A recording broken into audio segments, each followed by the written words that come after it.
जय श्री माता वैष्णोदेवी। आजचा व्हिडिओ आपण बनवणार आहोत वैष्णोदेवी मंदिर कटरा जम्मू। बघायला गेलं तर डायरेक्ट कटरासाठी तुम्हाला ट्रेन पण आहे, पण आम्ही श्रीनगर फिरता फिरता वैष्णोदेवी माताला जाण्याचं ठरवलं। जम्मू बस स्टँडवरून तुम्हाला कटरासाठी खूप बसेस मिळतील, त्यात AC बस, नॉर्मल बस सर्व काही अवेलेबल आहे। त्यांचं तिकीट 150 ते 200 रुपये आहे। तसं आम्ही पण विचारता आणि गुगलची मदत घेता इथपर्यंत पोहोचलो। बसमध्ये बसलो, तिकीट केलं आणि मग निघालो जय श्री माता वैष्णोदेवी धाम। आमची बस AC वाली नव्हती, तर त्यामुळे आम्हाला 150 रुपये पर सीट तिकीट लागलं। रस्ते खूप छान बनवले गेले आहेत। जम्मू ते डायरेक्ट कटरापर्यंत तुम्ही न थांबता बसने जाऊ शकता। संपूर्ण जम्मू ते कटरापर्यंत तुम्हाला 6 ते 7 टनल्स बघायला भेटणार।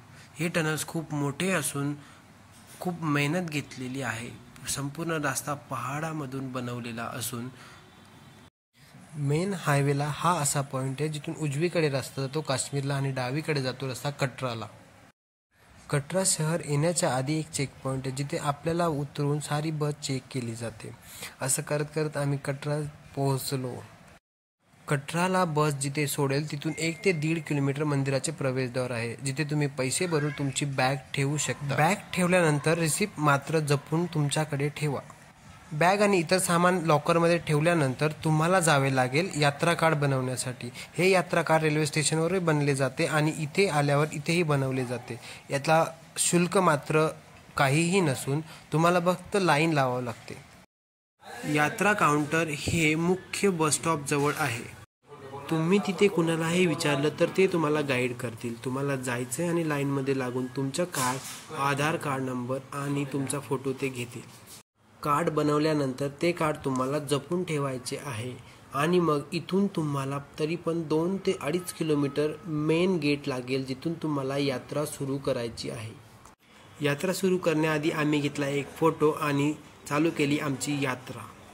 हे मुख्य गेट आहे जिथे तुम्हाला स्कॅन केले जाईल, तुमची बॅग स्कॅन केली जाईल आणि एकदा कार्ड चेक केलं जाईल। यात्रा चालू करत असतानाच तुम्हाला इथे खाली खेचर, डोली सर्व काही भेटेल। तर खेचरची किंमत 1500 ते 1700 रुपये घेतात आणि डोलीसाठी 3200 रुपये घेतात।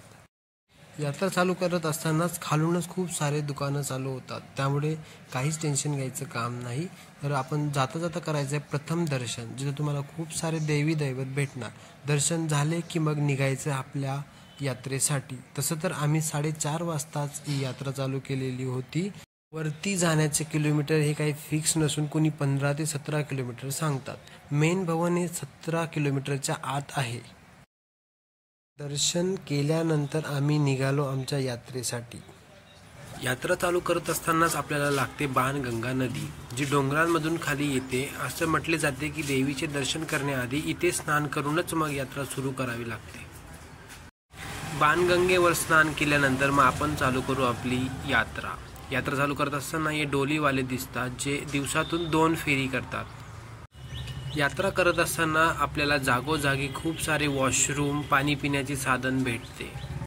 एका डोलीचे चार्जेस आहे 3200 रुपये। यात्रा करत असतानाच आपल्याला हे छोटे छोटे मंदिर बघायला भेटतील। डोलीसोबतच आपल्याला लहान मुलांसाठी बेबी कारही भेटते। आई थकली त्यामुळे आईची बॅग मी वागवत आहे।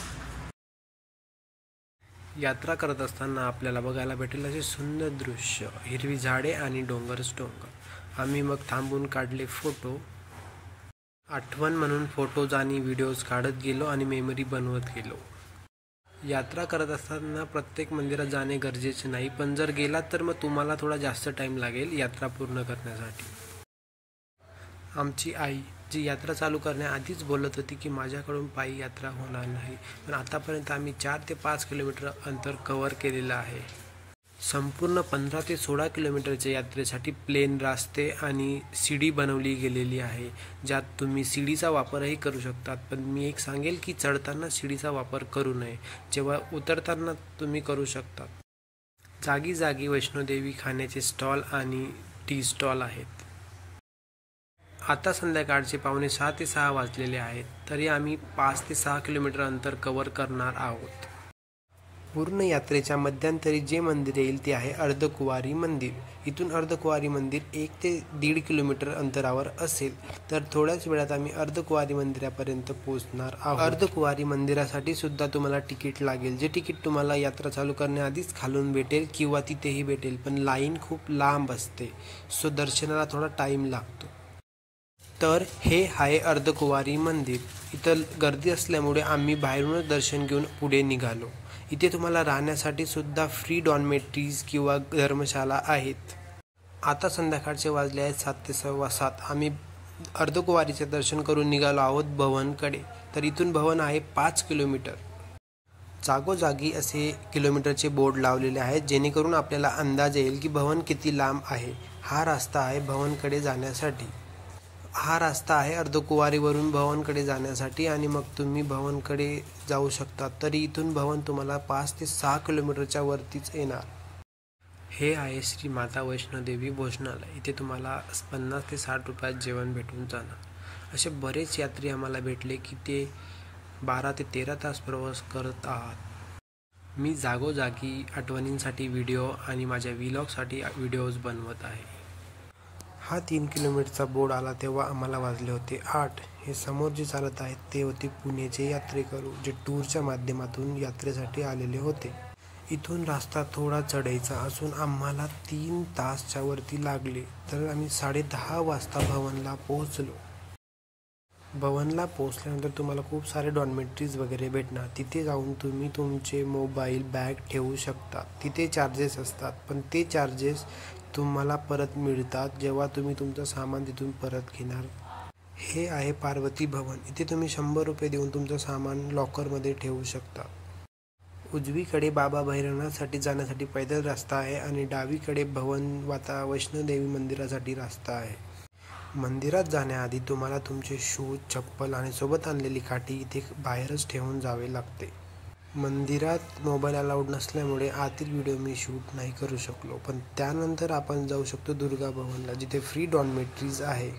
आता रात्रीचे 11 वाजले होते. मग आम्ही भोजनालयामध्ये जाऊन जेवण केलं, जिथे 50 ते 40 रुपयाला तुम्हाला कढी चावल, राजमा चावल, दाल चावल भेटून जातो. जेवणाची टेस्ट छान असून ते जेवण स्वच्छ पद्धतीने बनवलेले असते. हे दुर्गा भवन मंदिरापासून 200 ते 300 मीटरच्या अंतरावर आहे. जेवण केल्यानंतर आम्ही डॉर्मेटरीजमध्ये गेलो, जिथे तुम्हाला गादी, ब्लँकेट वगैरे भेटते. ब्लँकेट 100 रुपये प्रति भेटत असते, पण सकाळी तेच जमा केल्यानंतर तेच 100 रुपये तुम्हाला परत भेटतात. डॉर्मेटरीज ह्या खूप मोठ्या असून स्वच्छ वगैरे पण आहेत. तिथे खूप सारे लोक एका टायमाला राहू शकतात. हे आहे कंबलचं स्टोर. सकाळी रूम सोडत असताना हे कंबल इथे जमा करावे लागतात आणि तुम्ही दिलेले डिपॉझिटचे पैसे परत भेटतात.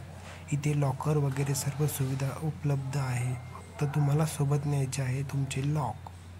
सकाळी 5 ते 6 वाजताच उठून आम्ही तयार होऊन निघालो. बाबा भैरवनाथच्या दर्शनासाठी वरती रोपवे जातो, ज्याचे तिकीट आहे 100 रुपये येऊन जाऊन. सकाळीच तिथे गर्दी असल्यामुळे थोडा नंबर लावावा लागतो, पण जास्त वेळ थांबावं लागत नाही. लवकर काम होऊन जाते आणि तुम्ही जाऊ शकतात बाबा भैरवनाथच्या दर्शनासाठी. मंदिर 7 ते 7:30 नंतरच ओपन होते. रोपवेने जात असतात, त्यामध्ये सीट नसतात, उभे राहूनच जावे लागते. 5 ते 10 मिनिटात आपण 3 ते 4 किलोमीटरच्या अंतरावर पोहोचून जातो. भवनवरून बाबा भैरवनाथ जाण्यासाठी 2च रोपवे आहेत, एक येणाऱ्यांसाठी, एक जाणाऱ्यांसाठी. रोपवेने जात असताना एकदा तिकीट चेक होते, बट उतरताना तेच तिकीट चेक होत नाही. पण सांभाळून ठेवा, रिटर्न येताना तेच तिकीट आपल्याला कामात येईल. थंडी खूप असल्याकारणाने आम्ही इतकं पॅक होऊन वरती गेलेलो. बाबा भैरवनाथवरून आपण भवनचे दर्शन करू शकतो. असे सुंदर डोंगर आणि त्यावर पडलेले पहाटेचे ऊन. सकाळी 8च्या आधी तिथे पोहोचल्यानंतर तुम्हाला बाबा भैरवनाथची आरती पण भेटणार. आरती झाल्यानंतरच आतमध्ये जाऊ देतात. तर ही आहे लाईन आणि आम्ही जात आहोत बाबा भैरवनाथच्या दर्शनासाठी. भवनवर हेलिकॉप्टर राईड पण असते. तर तुम्ही समोर बघू शकता जो हेलिपॅड आहे, जो हेलिकॉप्टर राईड देते. 5 ते 6 हजारापर्यंत हेलिकॉप्टर राईडची फीज आहे, पण तुम्हाला हे आधीच बुक करावे लागते. हे आहे बॅटरी कारचे तिकीट. हे आपल्याला इझिली भेटत नाही, पण ज्या लोकांनी आधीच बुक केलेले आहेत पण ते टायमावर तिथे पोहोचू शकत नाही, त्यामुळे ते तिकीट आपल्याला भेटून जाते. 370 रुपये असं तिकीट आहे भवन ते अर्धकुवारीपर्यंत. त्यानंतरचा प्रवास तुम्हाला पायीच करावा लागतो. मग आम्ही माताचे दर्शन करून उतरलो कटरा सिटीमध्ये आणि मग आम्ही ट्रेन पकडली आणि गेलो दिल्ली स्टेशनसाठी. कटरा स्टेशन अतिशय सुंदर आहे. इथून तुम्हाला सर्व ट्रेन भेटणार. जय माता दी.